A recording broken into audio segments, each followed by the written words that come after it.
O governo Luiz Erundina iniciava-se num momento extremamente rico da nossa história recente. A nova Constituição, recentemente promulgada, abria a discussão da questão dos direitos. A memória dos direitos humanos violados ainda estava muito presente. Todavia, abria-se a possibilidade da luta por mudanças sociais, na qual a educação assumia um papel fundamental, numa ética baseada nos princípios de liberdade, igualdade, diversidade, participação e solidariedade, conforme colocou Herbert de Souza. E hoje, quais são os nossos desafios? Que demandas nos são apresentadas na luta por direitos humanos? Como responder a elas? Essas são as questões da discussão que ora apresentamos. Quando o professor Paulo Freire assumiu a Secretaria Municipal de Educação, ele convidou professores da PUC, da USP, da Unicamp e a Comissão de Justiça e Paz de Direitos Humanos a estar conosco, professores da rede, para a concepção da política educacional que iríamos desenvolver naquela gestão. Nós estávamos num momento muito especial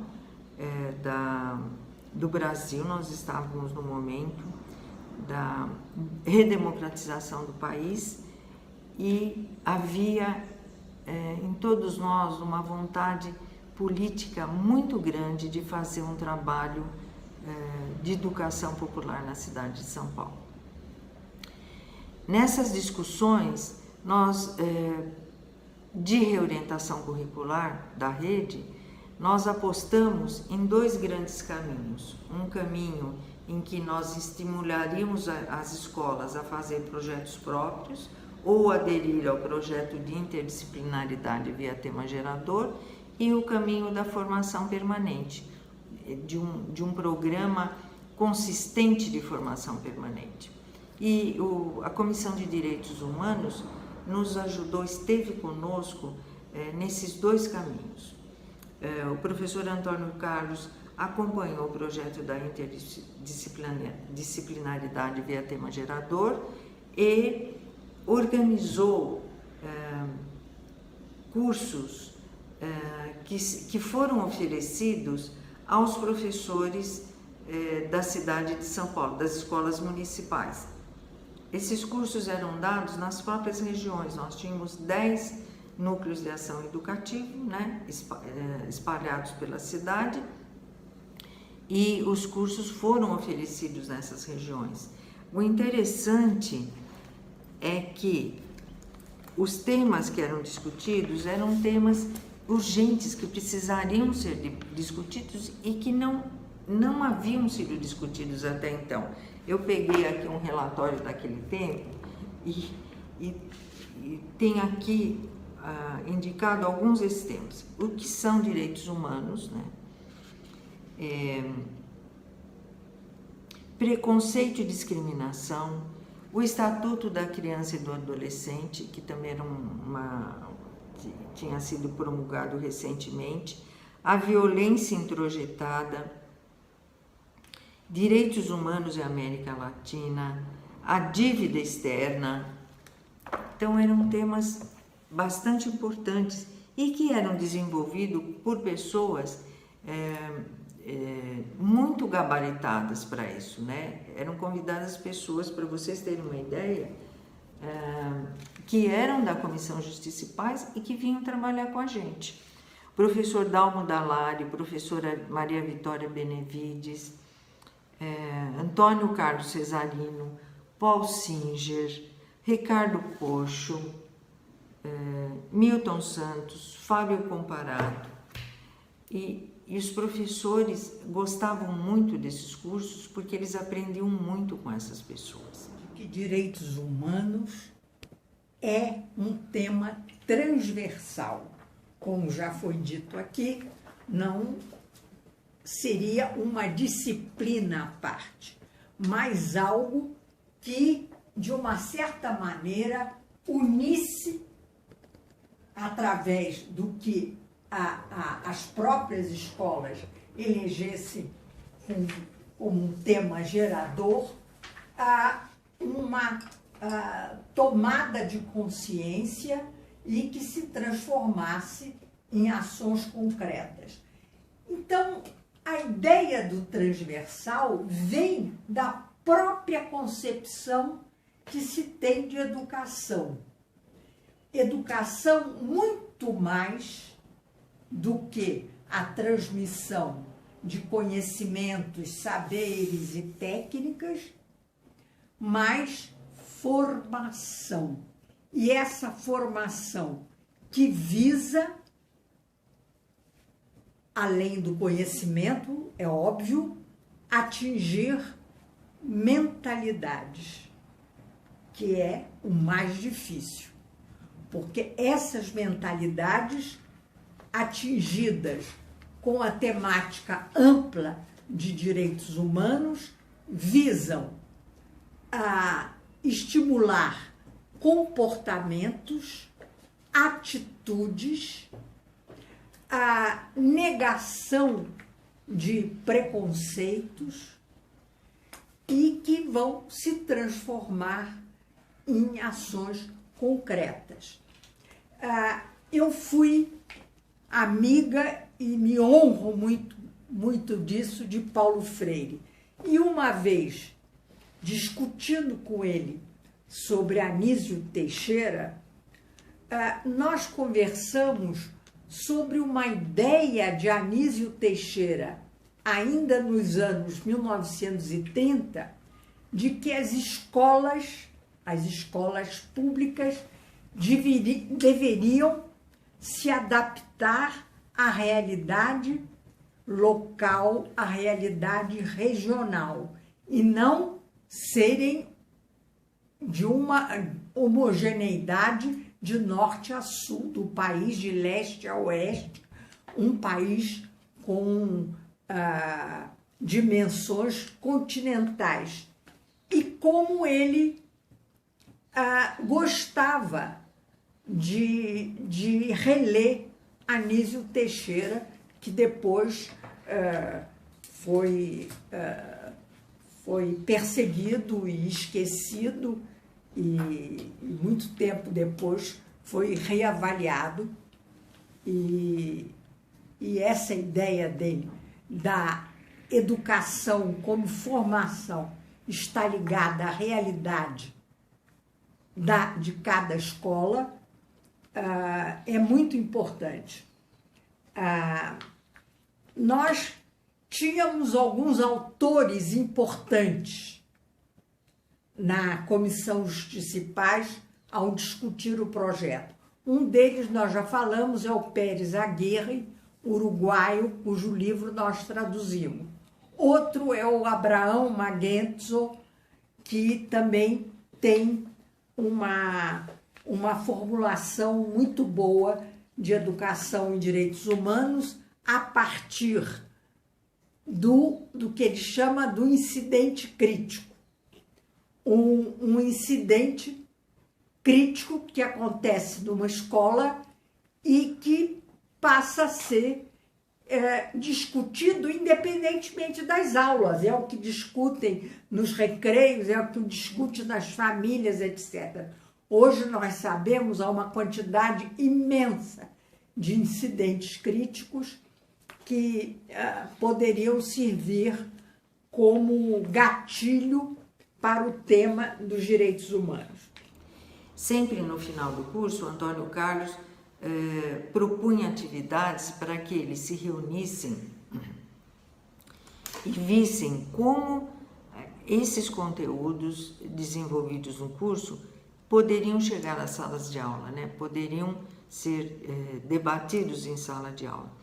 Os professores eram de diversas áreas do conhecimento, porque nós entendíamos que direitos humanos era um conteúdo, era um tema que permeava todas as áreas e poderia também ser desenvolvido em todas as séries, né, do ensino fundamental.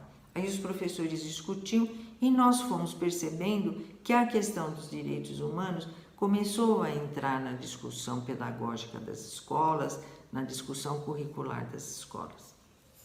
O que eu estava pensando era mostrar a continuidade da compreensão dos direitos da liberdade, direitos civis, da integridade física e psíquica, e passamos para incluir como direitos humanos fundamentais os direitos econômicos e sociais. Isso, evidentemente, baseado na Declaração Universal e, depois de 88, na própria Constituição brasileira. Mas isso nós tínhamos consciência de que iríamos enfrentar resistência. E, dando continuidade para o tempo hoje, 2019,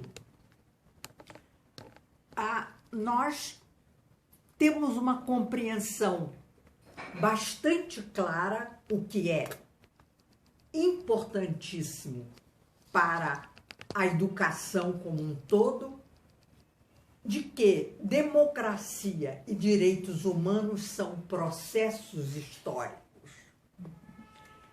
Esses direitos não estão congelados numa determinada conquista, numa determinada Constituição, mas numa democracia eles podem ser ampliados, podem surgir novos direitos que são acrescentados nesse rol de direitos fundamentais. Ou seja, a democracia não apenas reconhece os direitos humanos, mas tem obrigação de garantir esses direitos humanos, mas também de promover. E essa promoção, que significa criação de novos direitos, tem que garantir o respeito aos que defendem os novos direitos humanos, e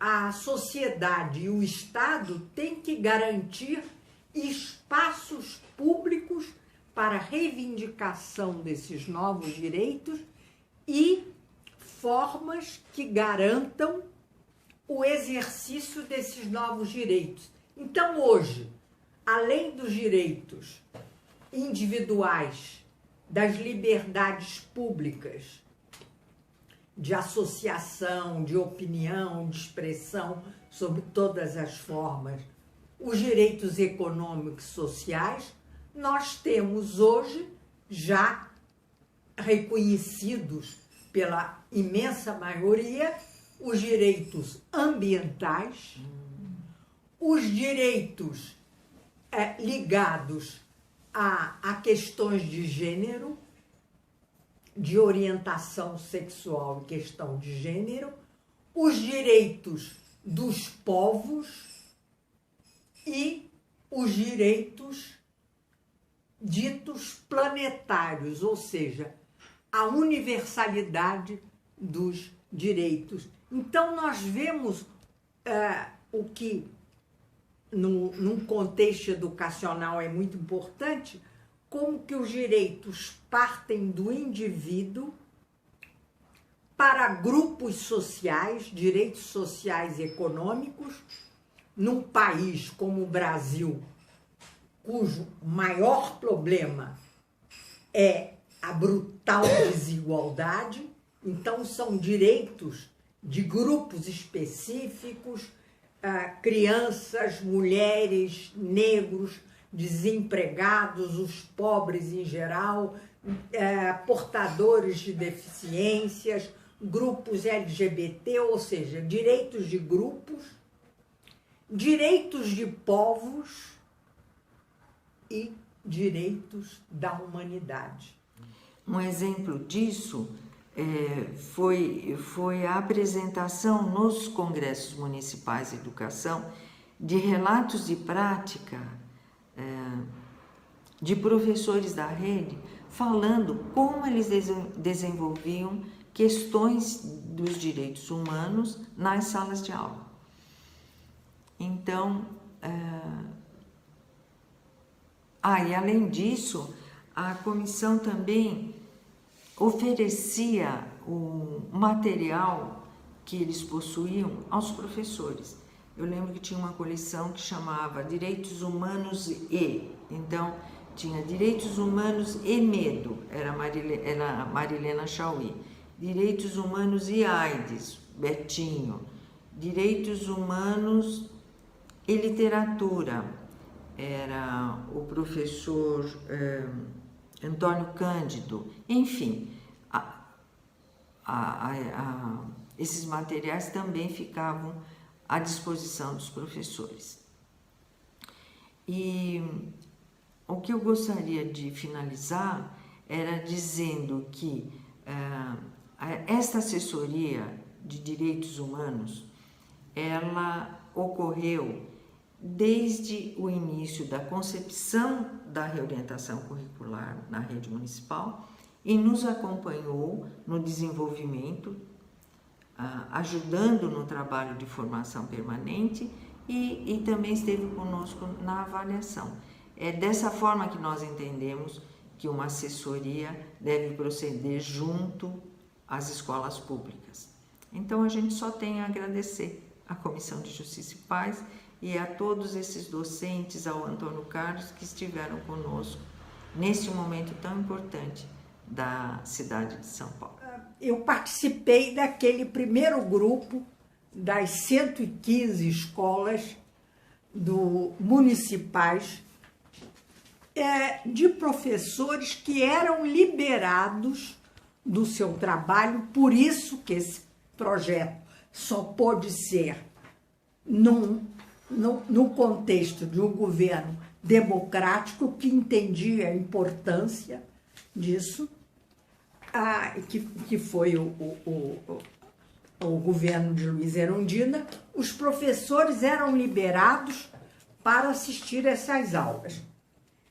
E uma das coisas que eu me lembro que marcou muito foi no momento das perguntas, uma professora indagar como é que eu situava a educação em direitos humanos dentro daquilo que era considerada a obrigação precípua de qualquer educação pública, que é a educação para a cidadania. E isso me impressionou muito, porque a gente já naquela época implicava um pouco com a palavra para. A gente dizia, não é educação para os direitos humanos, é educação em direitos humanos.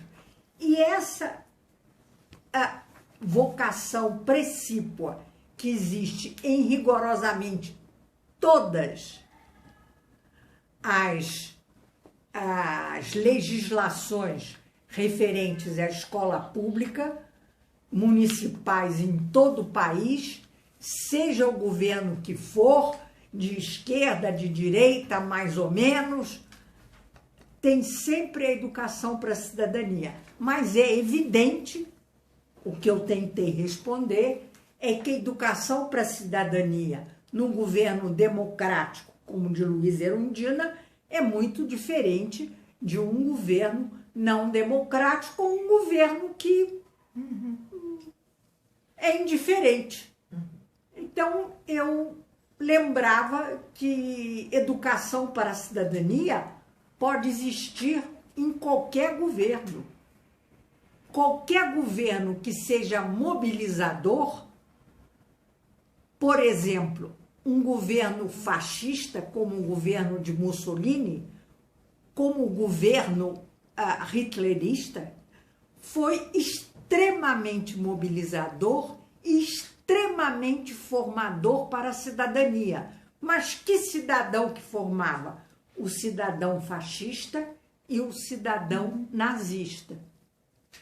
Uma formação, uma mobilização constante da cidadania profundamente nacionalista nos dois casos, do fascismo e do nazismo, que impregnava as escolas a um tal ponto, quando você pega um livro escolar para crianças e adolescentes da época fascista e da época nazista, você vê lá que há uma formação no sentido de formar aquele tipo de cidadão. Então, eu procurava mostrar que dentro da temática fulcral dos direitos humanos, nós só entendemos educação para a cidadania como educação para a cidadania democrática. E o que é democracia? Aí alguém perguntava, mas o que a democracia tem a ver com direitos humanos? Aí nós entrávamos com a ideia de processo. Ambos são processos. A democracia que nós defendemos hoje não é a mesma que nós defendíamos na época de Luiz Erundina. Nós ampliamos, nós de lá para cá, nós ampliamos a ideia de defesa da democracia, enfatizando a soberania popular através das formas de participação, já existia no governo Erundina, mas foi ampliado, e em função de novos direitos que foram conquistados, ou se não foram inteiramente conquistados, foram objeto de lutas constantes, e aqui eu lembro tudo que está relacionado ao direito ambiental e o direito de LGBT, mulheres, etc., o direito de mulheres, enfatizar o direito dos negros, enfatizar o direito dos portadores de deficiência, ou seja, a defesa das cotas raciais. Tudo isso veio depois do governo.